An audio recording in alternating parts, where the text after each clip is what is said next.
I'm Kelsey Boss, physical therapist and owner of Compleo, also mom of two little boys. And today I'm talking about how to prevent plagiocephaly, also flathead. So a lot of times there's a lot of education going around, which is great, on plagiocephaly. So that's a flat spot on their head.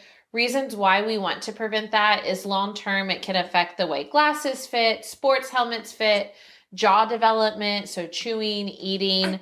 It really is much more than just a cosmetic issue.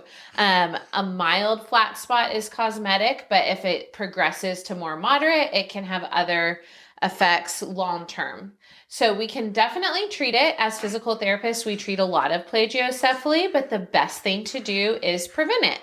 So tip number one for preventing flathead is baby wearing the baby as much as possible versus having them in a car seat or stroller where they can't rotate their head. So if you're out and about a lot, maybe it's a second or third child and you're having to go to sporting events and school events, investing in learning how to use a really good baby wrap is going to help prevent them from getting that flat head.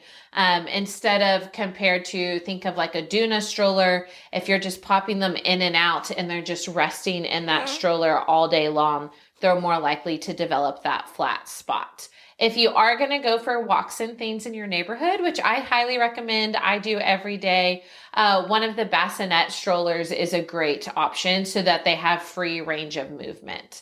The next tip for preventing a flat head is making sure you're doing everything to both sides from day one.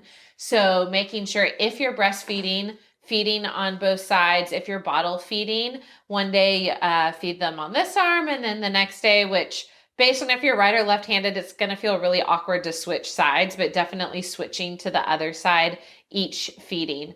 When I lay him down in his, right now we're in a bassinet, but I'll do this when we move to the crib.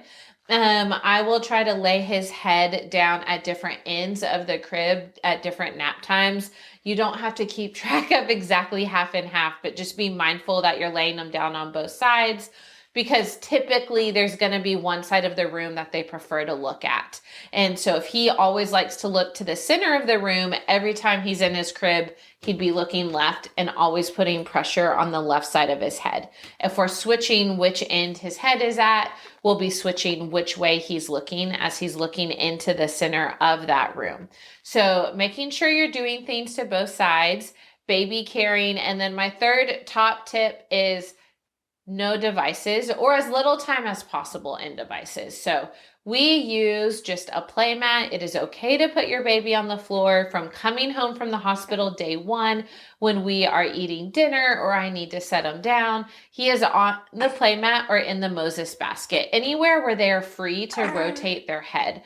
So the little loungers like the DACA tots or baby swings, baby bouncers, things like that, they're more likely to have less head movement. And if they're spending a lot of time resting in one position, they're going to develop that flat spot. Sometimes, especially if there's a lot of reflux involved, the devices are unavoidable because they're not comfortable flat on their back. And if that's the case, you just want to minimize the amount of time or consider the baby wearing option around the house instead of going for a swing. The last thing is lots of tummy time and sideline play. Tummy time is not going to fix flathead syndrome. So if you have plagiocephaly and your pediatrician says, oh, just do more tummy time, that's not going to fix it, but it can help prevent it. So sideline play, which you can see in our developmental courses or some of our other videos, switching on both sides, and that tummy time is going to make sure they continue to develop correctly. If they are born with a flat spot, a lot of times that can happen from just how they are in utero. If they don't move as much, it's more common with multiples, twins, or triplets. Or if they did just get that flat spot after birth, tummy time alone is not going to fix that. Then you do really need to pull in a physical or occupational therapist. Think all the way back to your high school days, physics. If they have a flat spot, for it to round out, we're going to have to put pressure on the other side, which tummy time does not accomplish. So hopefully if you start doing these things from day one, your baby won't develop a flat spot. If they do, or if they are born with one, absolutely no stress. It is common, and we are here to help you correct that.